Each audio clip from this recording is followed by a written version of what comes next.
आज हम प्रतापगढ़ के पट्टी रजिस्ट्री कार्यालय के उस सनसनीखेज गोलीकांड का वो सच आपको बताने जा रहे हैं जो अब सिर्फ एक क्राइम स्टोरी नहीं बल्कि सामाजिक और राजनीतिक तूफान बन चुकी है। आखिर कैसे एक जमीन के सौदे में दो ब्राह्मण पक्षों की आपसी लड़ाई के बीच फंस गए ठाकुर साहब यानी कि ब्लॉक प्रमुख सुशील सिंह। सोशल मीडिया पर छिड़ी एक ऐसी जंग जिसमें कोई सुशील सिंह को निर्दोष बता रहा है तो कोई उन्हें साजिशकर्ता ठहरा रहा है।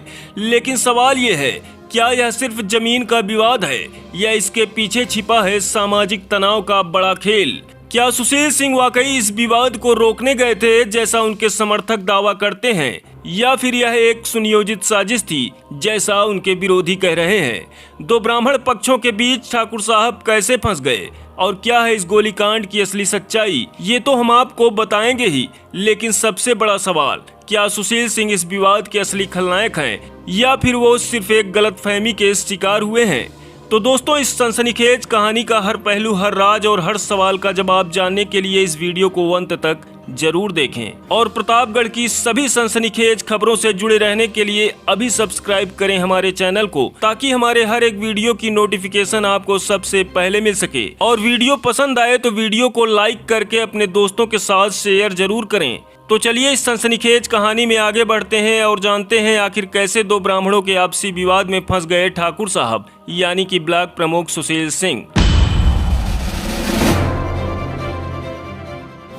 नमस्कार, मैं हूं पवन कुमार और आप देख रहे हैं न्यूज पीबीएच। दोस्तों, आज हम बात कर रहे हैं उत्तर प्रदेश के प्रतापगढ़ में पट्टी रजिस्ट्री कार्यालय के बाहर हुए उस गोलीकांड की, जिसने एक साधारण जमीन विवाद को सामाजिक और राजनीतिक आग में बदल दिया। यह कहानी शुरू होती है एक जमीन के सौदे से जिसका पट्टी रजिस्ट्री कार्यालय में बैनामा होने वाला था।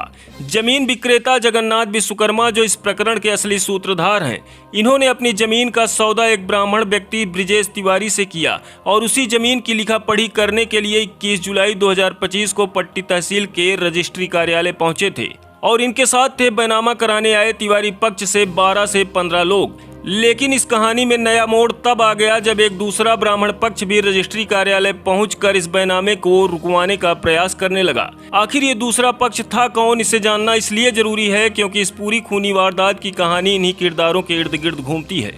दरअसल भूमि विक्रेता जगन्नाथ विश्वकर्मा ने अपनी जमीन का सौदा कथित तौर पर सबसे पहले औराइन गांव के विपिन पांडे और शिवम पांडे से कर रखी थी और इसके एवज में बयाने के तौर पर पांडे पक्ष से 3.5 लाख रुपए भी ले लिए थे। लेकिन जब पांडे पक्ष के लोगों को पता चला कि जगन्नाथ विश्वकर्मा उसी जमीन का सौदा किसी और से करके जमीन का बैनामा करने के लिए पट्टी रजिस्ट्री कार्यालय पहुंचा है, तो पांडे पक्ष के लोग भी रजिस्ट्री कार्यालय पहुंच गए और बैनामा रुकवाने के लिए जगन्नाथ विश्वकर्मा पर दबाव डालने लगे, जिसे लेकर बैनामा कराने आए तिवारी पक्ष के लोग भी हस्तक्षेप करने लगे और फिर पांडे पक्ष और बैनामा कराने आए तिवारी पक्ष के लोगों में तू मैं शुरू हो गई, जिसकी खबर किसी ने ब्लॉक प्रमुख सुशील सिंह को दे दी और सुशील सिंह अपने क्षेत्र के ब्राह्मण पक्ष की मदद में रजिस्ट्री कार्यालय पहुंच गए। सुशील सिंह रजिस्ट्री कार्यालय पहुंचकर भूमि विक्रेता जगन्नाथ विश्वकर्मा को समझाते हुए कहा कि जब आपने पांडे पक्ष से जमीन का सौदा करके उसके एवज में 3.5 लाख रुपए ले लिए हो तो फिर उस जमीन को दूसरे के हाथों क्यों बेच रहे हो? ब्लॉक प्रमुख सुशील सिंह ने जगन्नाथ विश्वकर्मा से आगे कहा कि अगर दूसरे को बैनामा करना ही चाहते हो तो पहले वो 3.5 लाख रुपए पांडे पक्ष को वापस कर दो जो जमीन के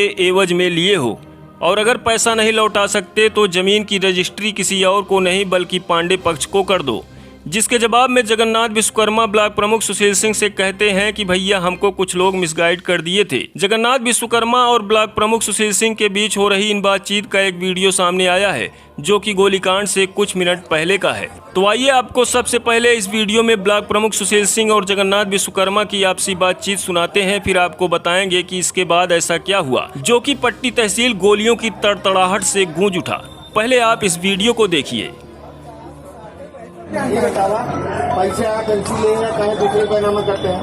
ये पैसा हमका मिसगाइड करके दूसरे को दे देगा। इनका कम से कम दे दिन होते हैं, पैसे दे दिन होते हैं। ये कब्जा हम है, कब्जा हम कब्जे 50 साल कब्जा हम है, गुंडा गुंडी है उनका बेचत हुआ।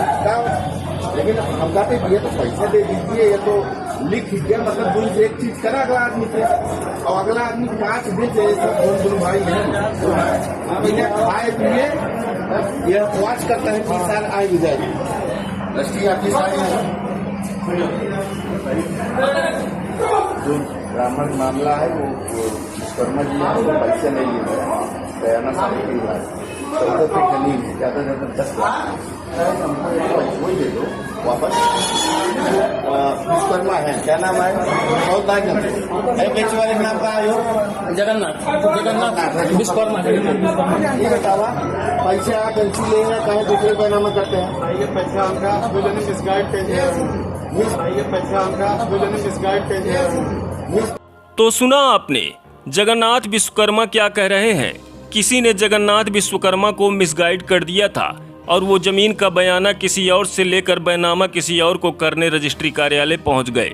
लेकिन इन्हीं बातचीत के दौरान बैनामा कराने आए तिवारी पक्ष के लोग भी बैनामा कराने की जिद पर अड़ गए और फिर पांडे पक्ष की वकालत में फंस गए ब्लॉक प्रमुख सुशील सिंह।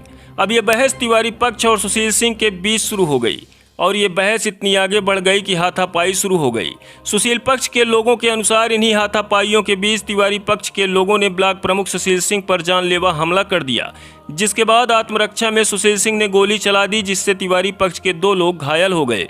लेकिन वहीं दूसरे पक्ष का कहना है कि सुशील सिंह ने बैनामा रुकवाने के लिए जानबूझकर तनाव पैदा किया, क्योंकि वो इस बैनामे के एवज में गुंडा टैक्स वसूलना चाहते थे। फिलहाल इस गोलीकांड के बाद प्रशासन एक्शन में आ गया और मामले में तुरंत कार्रवाई शुरू कर दी, जिसमें पट्टी कोतवाल सहित 2 उपनिरीक्षकों को निलंबित कर दिया गया और सुशील सिंह के साथ अन्य आरोपियों को तलाश कर गिरफ्तार करके जेल की सलाखों तक पहुंचा दिया गया। लेकिन इस घटना ने दिखाया कि कैसे एक छोटा सा सौदा सामाजिक और राजनीतिक तनाव का कारण बन सकता है। वहीं एक तीसरा पक्ष भी है जो भूमि विक्रेता जगन्नाथ विश्वकर्मा को कटघरे में खड़ा कर रहा है, जिन पर आरोप है कि उन्होंने पांडे पक्ष से पैसे लेकर जमीन किसी और को देने की कोशिश की। अब आपकी बारी है, आप इस पूरे प्रकरण पर क्या सोचते हैं? क्या सचमुच ब्लॉक प्रमुख सुशील सिंह ने आत्मरक्षा में गोली चलाई या फिर सुशील सिंह के पक्ष के लोग जानबूझकर इस अफवाह को फैलाने का प्रयास कर रहे हैं? आप अपनी राय कमेंट के माध्यम से हम तक पहुँचा सकते हैं। फिलहाल आज की कहानी में बस इतना ही। मिलते हैं अगले वीडियो में एक नए खुलासे के साथ। तब तक के लिए आप जुड़े रहें हमारे साथ और देखते रहें न्यूज PBH। नमस्कार।